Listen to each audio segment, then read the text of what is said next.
Ова е веќе пракса на 6-та година поред како се продуцира овој годишен извештај после целогодишен мониторинг на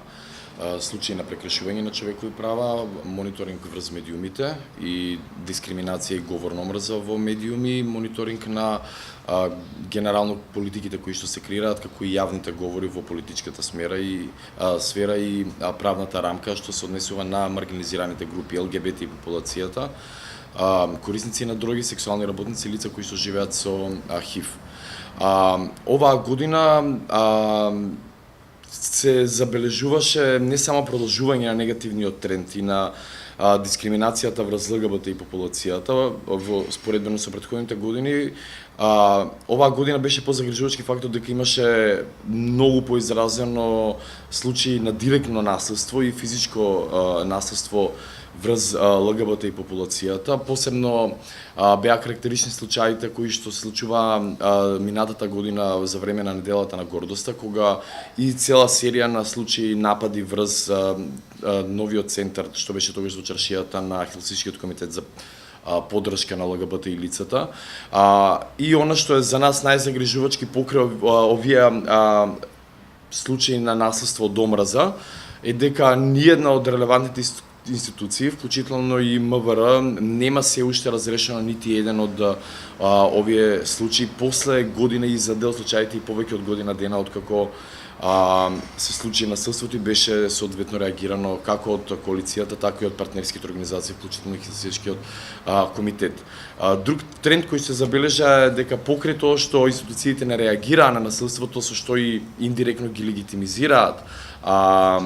извршувачите на ова насилство од омрза, е дека во собранието голем дел од мнозинството од парламентарците продолжуваат да го изразуваат трендот на хомофобија и на говор на омрза во рамки на самото собрание. Одбиваат веќе скоро 3 години поред да донесат декларација која што им ја предложивме, за која што имаше иницијатива од либералната партија во собранието, одбиваат да донесат декларација против говор на омрза. Меѓутоа во меѓувреме шират говор на омрза, па така претходна година тоа беше искористено повод иницијативата за уставни промени за редефинирање на бракот, која што не и успеа на владеачката гарнитура нели иницијативата, дури не добија поддршка од партнерската ДУИ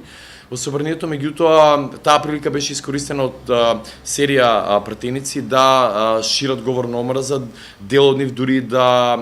ги патологизираат хомосексуалците, да ја декларираат хомосексуалноста како болест. Дел од пратениците, како представникот на Српската партија, имаше говор во кој што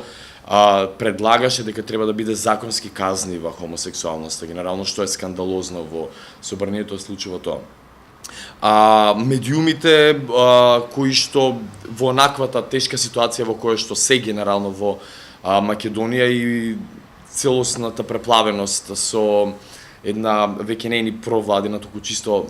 владина пропаганда во рамки на медиумите, го продолжуваат трендот на хомофобични говори. Се забележува најчесто во медиумите во кои што и претходните години беше забележан овој тренд и кој што доаѓа како на ниво на цели телевизии, така и со посебно забележливо кај поединични новинари кои што досега си имаат веќе јасно испромовирано како препознатливи ширители на говор на омрза. И конечно она што за нас има некаков, да речеме, позитивно померување на ситуацијата е дека имаме позитивни одговори од Комисијата за заштита од дискриминација, која што одговори позитивно на 2 представки кои што се поднесени од коалицијата и од мрежата за заштита од дискриминација.